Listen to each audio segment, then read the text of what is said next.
A new right is won in the colonies: freedom of the press. Literacy developed in the 13 colonies. Because the first colonists thought that religion was important, they wanted their children to be able to read the Bible. That desire resulted in value being placed on the importance of education in the colonial America. Literacy, the ability to read and write, was more widespread in the colonies than in most places in the world. The right to freedom of the press developed in the 13 colonies. Early colonists read other materials besides the Bible. They read books by other authors, such as Montesquieu and John Locke, who wrote about the ideas of representative government. A representative government is based in part on voters who can make good decisions when deciding how to vote. A representative government works best when the people have the ability to learn about important ideas and beliefs. People who cannot read or write would only know what their government is doing by having someone else tell them. Because so many people in the colonies could read, newspapers were printed. Newspapers told the colonists what their government was doing.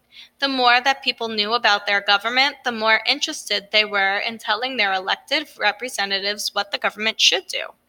You may remember that the pamphlet Common Sense, which gave the reasons why the colonies should become independent, was read by many people in the 13 colonies.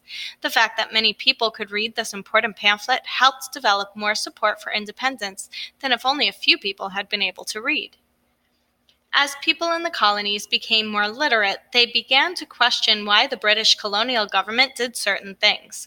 Some colonists started writing newspaper articles about the things they thought were wrong in the British colonial government. The British officials did not like that. If a person printed something in a newspaper that the government officials did not like, the British colonial government would put that person in jail. Criticizing the government was considered a crime. In 1733, many years before the Revolutionary War, John Zenger, a printer from the New York Weekly Journal, was jailed for printing things that the British colonial governor, Cosby, of New York, did not like. Governor Cosby had Zenger arrested for libel.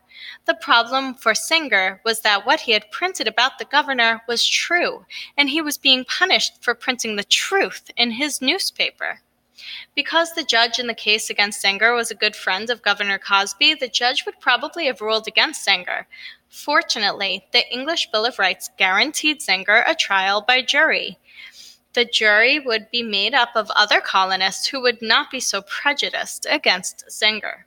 During the trial, Zenger's attorney did an excellent job convincing the jury that what Zenger had printed about the governor was not a lie, but was the truth. Zenger was found not guilty by the jury. Today, the First Amendment guarantees freedom of the press, but back in Zenger's time, there was no such guarantee. Before the trial in which Zenger was found not guilty of libel, the government would stop the printing of certain stories, even if they were true, by putting the printer in jail. When Zenger was found not guilty of libel, his case set a precedent about libel laws. A precedent is the first example that shows how the law works. The precedent was set that if a story written in a newspaper was the truth, it could be printed, and a person who wrote it could not be thrown in jail. The Zenger trial was important. The Zenger trial helped establish the right of freedom of press in the 13 colonies. It took time, and the court cases before this right was defined and honored by the government. But without the right to trial by jury, Zenger probably would have been found guilty. In this case, the right to trial by jury led to another right, the right to the freedom of the press. That right was very important to the colonists, so it became one of the 5 freedoms protected in the First Amendment of the U.S. Bill of Rights. Here's a summary of what you've learned so far.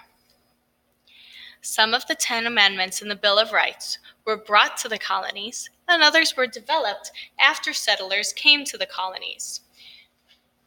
The right to trial by jury came from the Magna Carta. The right to freedom of speech came from the English Bill of Rights. The right to freedom of religion came from moving to America. The right to freedom of press resulted from the right to trial by jury.